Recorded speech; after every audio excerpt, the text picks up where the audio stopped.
देश की जनता को मोदी सरकार के तीसरे कार्यकाल का पहला बजट मिल चुका है। इस बीच बिहार के लिए पेश हुए बजट ने खूब सुर्खियां बटोरी। दरअसल मांग थी कि बिहार को विशेष राज्य का दर्जा मिले। ऐसा हुआ तो नहीं, बावजूद इसके बिहार में बहार है। पर ऐसा क्यों? चलिए हम आपको बताते हैं।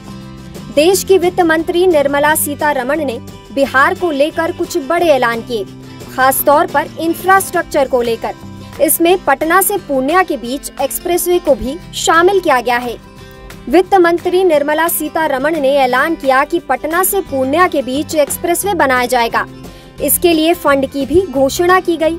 वैसे तो बिहार बेहद सुर्खियों में रहता है।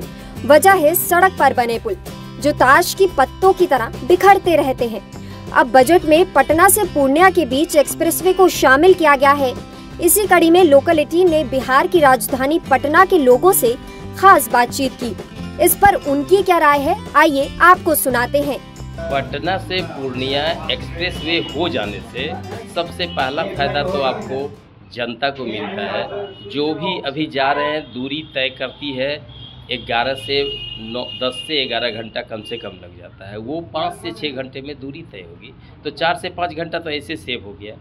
और दूसरा कि जो अभी थोड़ा सा जर्किन है, मालिक के दृष्टिकोण से भी वो टायर का या इंजन का जो खराबी आता है वो नहीं होगा एक्सप्रेसवे में, तो आराम तो बहुत ज़्यादा होगा। और ये अभी चूँकि 4 लेन से जो जाती है वो मुजफ्फरपुर होते हुए, समस्तीपुर होते हुए, फारबिसगंज, अररिया होते हुए पूर्णिया जाती है, तो ये रूट इसी को कंटिन्यू करता है। या एक्सप्रेसवे को कोई दूसरे रास्ते से ले जाता है, तो वो भी दूरी के हिसाब से भी डिस्टेंस का भी कमी आएगा कुछ न कुछ। और दूसरा ये भी है कि जब ऑनर को बुझाएगा कि भाई हमको दूरी कम लग रहा है, डीजल कम जल रहा है, तो वो कस्टमर पर ज़रूर इनडायरेक्टली जाएगा कि अगर यहाँ से एक्सप्रेसवे हो जाता है तो इसमें आदमी को बहुत सहूलियत होगा, एक समय बचेगा, दूसरा आरामदायक महसूस होगा, और तीसरा अगर कंपनी को 10 रुपया बचेगा तो किराया भी 10 रुपया कम होगा।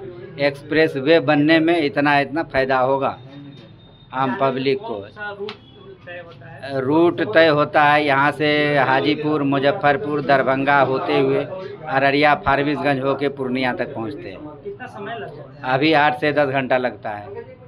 अगर एक्सप्रेसवे हो जाएगा तो 5 से 6 घंटे में पटना से पूर्णिया पहुँच जाएंगे। और अभी पटना से पूर्णिया जाने में 600 रुपये किराया एक सीट का। अगर मालिक को 2 रुपया बचत होगा तो पब्लिक को 2 रुपया कम होगा। बता दें, बक्सर से लेकर भागलपुर के बीच और बोधगया से राजगीर, वैशाली होते हुए दरभंगा तक भी हाईवे बनाने का ऐलान किया गया। इससे गया, नालंदा और दरभंगा समेत कई जिलों को फायदा मिलेगा। वहीं बक्सर में गंगा नदी पर 2 लाइन का एक पुल भी बनाए जाने की घोषणा की गई। बिहार में बाढ़ की समस्या का समाधान भी निकलेगा। इसके लिए भारत सरकार नेपाल के साथ मिलकर काम करेगी। राज्य में बाढ़ नियंत्रण के लिए इस बजट में 11,500 करोड़ रुपए का बजट तय किया गया है। लोकल 18 के लिए पटना से सच्चिदानंद की रिपोर्ट।